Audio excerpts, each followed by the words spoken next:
The demand for ivory in the Far East has become the primary cause of the barbaric hunt and killing of elephants in the world today. Between January and May 2013, 117 elephants were killed by poachers. If we look at the number we had in 1989 when we had the first burn, we had 16,000. That came at the end of a very serious period of poaching. So between 1989 to date, we've increased our numbers to 38,000. However, between 2012 and 2013, we had a significant upsurge in poaching. The figures came down in 2014, 2015, and so far this year, the trend is downward. In 2012, 384 elephants were killed, compared to 278 in 2011 and 178 in 2010. The Kenya Wildlife Service estimates that currently there are 38,000 elephants living in Kenya, although no physical count has been done. The latest ivory stockpile being prepared for burning this Saturday paints a horrific picture of how the African elephant has become a target of a trade that has continued to prey on Kenya's most prized wild assets. At the trend we were going on in the 80s, we had a real fear of elephants being extinct in this country. In Africa as a whole, last year was the worst year for poaching. So more efforts towards anti-poaching, and especially on the demand side. The purchases of ivory, jewelry, ivory trinkets, ivory, anything carved out of ivory, we would like to stigmatize it so that we reduce and kill the demand for ivory. That ultimately will be the solution to poaching. The life of the African elephant has been endangered from day one. In a single decade between 1979 and 1989, half of all Africa's elephants were lost to the ivory trade.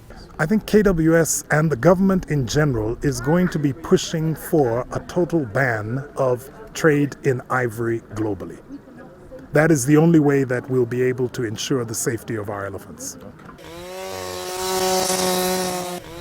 From 2012 till now, about 100,000 elephants have been killed by poachers, and more are now being shot than are being born.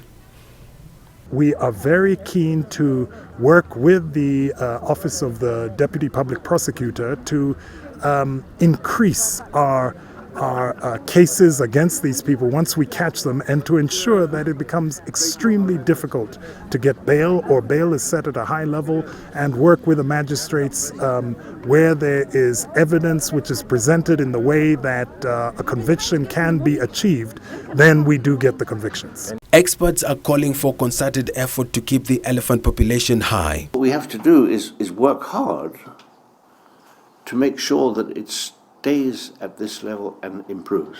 And this means more vigilance, better training, more public contact, greater stakeholder involvement, more friendly KWS. A lot of our rangers in uniforms, they look very, very fierce.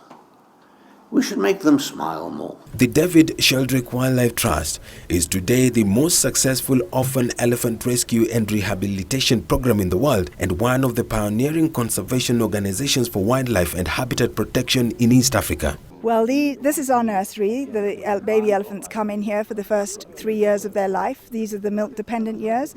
And the keepers are actually their family. They are substituting their lost elephant family. So the keepers stay with these elephants 24 hours a day. The keepers sleep with these elephants because they take milk 3 hourly, 24 hours a day. These young ones represent the future of a species that for decades has suffered in the hands of illegal ivory trade.